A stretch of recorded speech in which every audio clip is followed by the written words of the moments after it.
सभी विद्यार्थियों का स्वागत है और आज मैं आपको महत्वपूर्ण व्याख्याएं बता रही हूँ। और ये व्याख्याएं मैं बता रही हूँ ये जो मध्य प्रदेश बोर्ड है, आपकी 10th के जो एग्ज़ाम होने वाले हैं, बोर्ड एग्ज़ाम, उसके लिए महत्वपूर्ण प्रश्नोत्तरों, व्याख्याओं और जो भी आने वाला है परीक्षा में इम्पोर्टेंट क्वेश्चन आंसर्स, उसके लिए एक किताब जारी की है। उसी के अंतर्गत कुछ महत्वपूर्ण व्याख्याएं हैं पद्यांश आधारित। आप उन्हीं को मोस्टली पढ़ के जाएंगे और मुझे पूरा भरोसा है कि इन्हीं में से पेपर आ जाएगा, आपको बिल्कुल भी परेशानी नहीं होगी। तो सबसे पहले आप समझेंगे ऊधो तुम हो अति बड़भागी, जो सूरदास जी के पद हैं उसी में लिखेंगे। तो आप लिखेंगे प्रस्तुत पद्यांश हमारी पाठ्यपुस्तक क्षितिज में संकलित पद नामक पाठ से लिया गया है। इसके कवि सूरदास जी हैं। और प्रसंग में आप लिखेंगे कि जो इसमें बताया गया है कि जो योग साधक हैं उद्धव, कृष्ण के साथ रहते हुए भी कृष्ण के प्रेम से अछूते रहे और इसी कारण को गोपियों ने किस तरीके से बताया है, उल्हाना देकर बताया है। इसको आप अपने हिसाब से अपने शब्दों में लिख देंगे। ये मैंने आपको पहले भी समझा रखा है, अगर आपने नहीं समझा है तो वीडियोज़ में जाके आप देख सकते हैं पाठ को। अगला है हमारे हरी हारिल की लकड़ी। तो आप क्या करते हैं, कुछ बच्चे क्या करते हैं, सीरीज से पढ़ते हैं और वो लिख देते हैं प्रसंग क्या होगा, पूर्वानुसार, संदर्भ पूर्वानुसार। गलत हो जाता है बिल्कुल। क्या क्या होता है पूर्वानुसार? कुछ नहीं होता है, क्योंकि जैसे मैंने लिख दिया यहाँ पर प्रस्तुत पद्यांश हमारी पाठ्यपुस्तक क्षितिज से संकलित है, पद नामक पाठ से संकलित है और इसकी रचयिता सूरदास है। अब मुझे यहाँ दोबारा लिखना है सेम चीज़, तो मैं क्या लिख दूँगी, पूर्वानुसार। लेकिन आप ऐसा नहीं करेंगे। परीक्षा में केवल आपसे एक क्वेश्चन पूछा जाएगा, उसका पूरा का पूरा आपको लिखना है। प्रसंग में भी आपको पूरा लिखना है कि किसके बारे में बात की गई है। इसके अलावा आप तीसरा देखेंगे, ये राम लक्ष्मण परशुराम संवाद पाठ से लिया गया है। नाथ संबुधन भंज निहारा, होई केहू एक दास तुम्हारा, आये सुकाह कहिन किन मोहि, सुन रिसाए बोले मन कोई, सेवक जू सुकरे सेवकाई, अरे करनी करिए लड़ाई। तो देखो ये राम लक्ष्मण परशुराम संवाद से लिया गया है। तो आप इसी तरह से इसका प्रसंग बनाएंगे कि प्रस्तुत पद्यांश हमारी पाठ्यपुस्तक क्षितिज में संकलित राम लक्ष्मण परशुराम संवाद पाठ से लिया गया है और इसके रचयिता कौन है, तुलसीदास जी हैं। ठीक है बेटा। तो ये जो लाइन है आप इन्हीं की व्याख्या अच्छे से देखेंगे और प्रसंग भी आप अपने हिसाब से और भावार्थ लिख देंगे। अगला है लखन, क्योंकि वीडियो लंबा हो जाएगा इस वजह से मैं आपको शॉर्ट बता रही हूँ। आप संदर्भ प्रसंग व्याख्याएं अपने हिसाब से लिखेंगे। संदर्भ बस अच्छा होना चाहिए। संदर्भ में आपको ये पता होना चाहिए कि इस पाठ का नाम क्या है और इस पाठ को लिखा किसने है। सबसे ज़रूरी संदर्भ प्रसंग व्याख्या में सबसे ज़रूरी होता है संदर्भ। संदर्भ में अगर आपको पता है पाठ का नाम, लेखक का नाम, तो आप अच्छे से नंबर लेके आ सकते हैं। बस कुछ नहीं होता है, आपको इसको जो भी आपको इसे देख के समझ में आ रहा हो उसे प्रश्न परीक्षा में बस लिख के आ जाना है।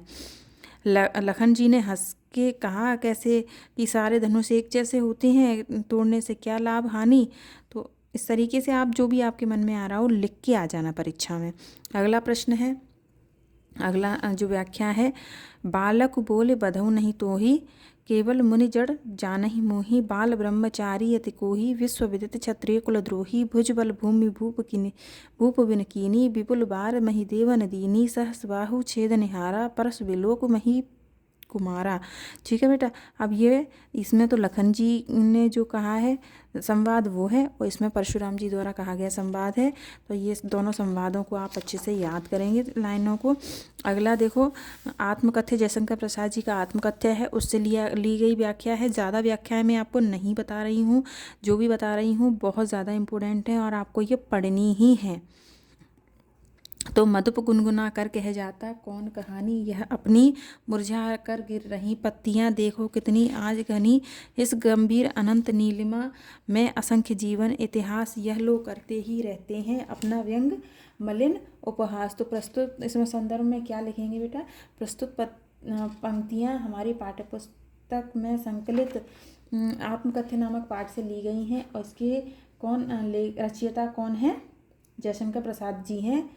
तो इसमें लिखेंगे प्रसंग में इस पद्यांश में बताया गया है कि संसार नश्वर है, दुख भरी पीड़ाएं भरी हुई हैं और आत्मकथ्य के रूप में लिखना उपहास का कारण ही बनना है। ठीक है, आगे केवल एक व्याख्या बताई है मैंने आपको आत्मकथ्य जयशंकर प्रसाद पाठ 3 से केवल एक व्याख्या बताई है, ज़्यादा नहीं है। अगला पाठ है बादल गरजो, जो उत्साह और फसल कविता है निराला जी की, उसमें उत्साह और अट नहीं रही है। 2 कविताएं निराला जी ने हमारे पाठ में लिखी हैं, सूर्यकांत त्रिपाठी निराला जी ने। तो एक तो बता रही हैं कि बादलों से आह्वान किया गया है, बादलों को क्रांति का प्रतीक के रूप में यहाँ दर्शाया गया है। तो बादल गरजो घेर घेर घोर गगन धराधर ओ, बादल गरजो ललित ललित काले घुंघराले, बाल कल्पना कैसे पाले, बादल गरजो विद्युत छवि उर्मय कवि नवजीवन वाले, बादल गरजो वज्र छिपा नूतन कविता फिर भर दो, बादल गरजो वानी बादल को क्रांति का प्रतीक बताकर निरालाचार्य जी कह रहे हैं। तो प्रस्तुत पंक्तियाँ हमारे पाठ्यपुस्तक क्षितिज में संकलित उत्साह नामक पाठ से ली गई हैं। इनके रचयिता कौन है? सूर्यकांत त्रिपाठी निराला जी हैं। अगली पंक्ति है अट नहीं रही है। अट नहीं रही है कविता भी निराला जी द्वारा ही लिखित है। क्या नहीं अट रही है? समा नहीं रही है, मैंने समा नहीं रही है। क्या? आबा फागुन की तन सट नहीं रही है, अट नहीं रही है यानी समा नहीं रही है। कहीं सांस लेते हो घर घर भर देते हो, उड़ने को नभ में तुम पर कर देते हो, आँख हटाता हूँ तो हट नहीं रही है, आभा फागुन की तन अट नहीं रही है, सट नहीं रही है।